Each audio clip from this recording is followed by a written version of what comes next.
ताजा तरीन सच्ची और प्रामाणिक खबरों के लिए अभी सब्सक्राइब करें NS नाउ।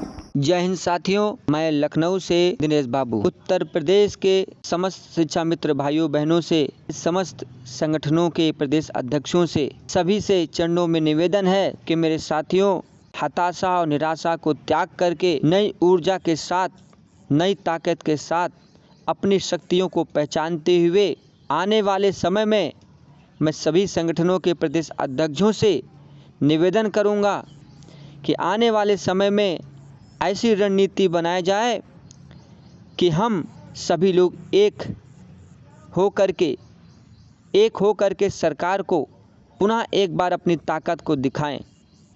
मेरे उत्तर प्रदेश के समस्त शिक्षा मित्र भाइयों, जिस प्रकार 20 फरवरी को महासम्मेलन का कार्यक्रम किया गया था, तो साथियों इसका परिणाम दूरगामी संदेश गया था। इसका परिणाम माननीय मुख्यमंत्री से लगाकर प्रधानमंत्री तक गया था।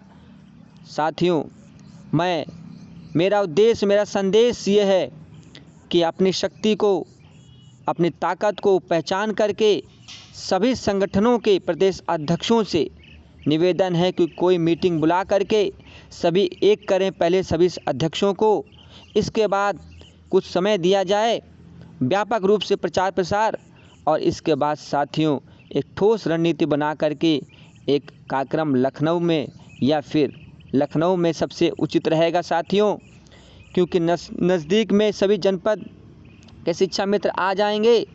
मैं सभी से निवेदन करूंगा कि जल्दी रणनीति बनाएं, क्योंकि आने वाला जो समय है साथियों, माननीय प्रधानमंत्री का चुनाव है, उससे पहले हमें कोई कार्यक्रम जरूर करना होगा। साथियों, मैं मानता हूं कि बार बार असफलता मिलती है, बार बार निराशा मिलती है, बार बार दुख, और हमारे शिक्षा में इस धरती को छोड़ के चले जाते हैं। मेरे साथियों, अगर हमारे पास है क्या, प्रयास के अलावा कुछ है नहीं, तो साथियों घर पर बैठ करके और विद्यालय की गुलामी करके भी जीना नहीं कहा जाएगा। साथियों, मैं एक बार फिर से, अपनी संख्या लगभग 1,40,000 है।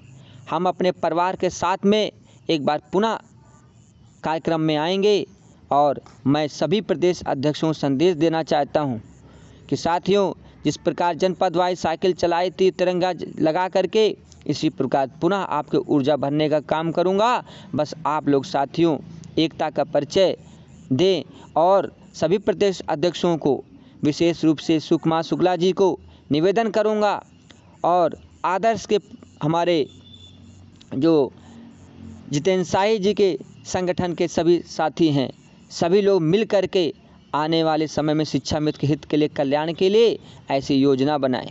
हम सरकार का विरोध ना करें, शांतिपूर्वक अपनी बात को रख सकते हैं, सत्याग्रह की तरह कार्यक्रम कर सकते हैं। साथियों, यही तरीका बचा है, इसके अलावा तरीका नहीं बचा है कि हम विरोध करें। विरोध तो हमने साथियों 6 साल से कर लिया, परिणाम क्या हुआ? साथियों, सरकार जब चाहेगी तब करेगी, लेकिन साथियों एक पक्ष पे रहना होगा, सरकार के साथ में आपको तालमेल करके ही आगे बढ़ना होगा। तो साथियों, मेरे विचार आपको अच्छे लगें तो साथियों आप लोग तैयारी करना शुरू कर दें, और ये समय सोने का नहीं, ये समय आराम फरमाने का नहीं। अब संघर्ष जो आपने किया और तेज होना चाहिए साथियों। मंजिलें उन्हीं को मिलती है जिनके सपनों में जान होती है, और परों से कुछ नहीं, हौसलों से उड़ान होती है, हौसलों से उड़ान होती है।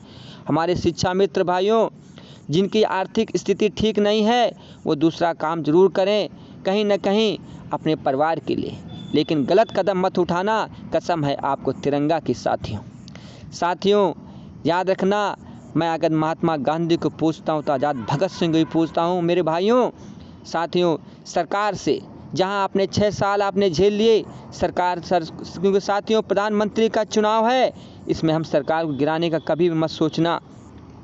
भारत का साथियों माननीय प्रधानमंत्री यदि बन जाते हैं, तो मुझे विश्वास है कि आने वाले समय में माननीय प्रधानमंत्री जी ने जो बनारस में वादा किया था आप लोगों से कि शिक्षा मित्रों की जिम्मेवारी हमारी है, तो साथियों ज़रूर होगी। मैं आप ही की तरह का आम शिक्षा मित्र हूँ। जरूरत पड़े साथियों कितना भी त्याग करना पड़े, कितनी तपस्या करना पड़े, शिक्षा मित्र के कल्याण के लिए निरंतर करता रहूँगा। इसी के साथ मैं अपनी वाणी को समाप्त करता हूँ। एक बार मैं पुनः कहूँगा सभी संगठनों से कि एक मीटिंग रखिए और उस मीटिंग में सभी को बुलाइए और सभी संगठन आकर के एक ठोस रणनीति बनाएं सरकार के साथ अपनी बात रखने के लिए। सामूहिक रूप से हम जब बात रखेंगे उसका प्रभाव अलग पड़ेगा। इसी के साथ मैं अपनी वाणी को समाप्त करता हूँ। लखनऊ से दिनेश बाबू। जय हिंद, जय भारत, जय शिक्षा मित्र।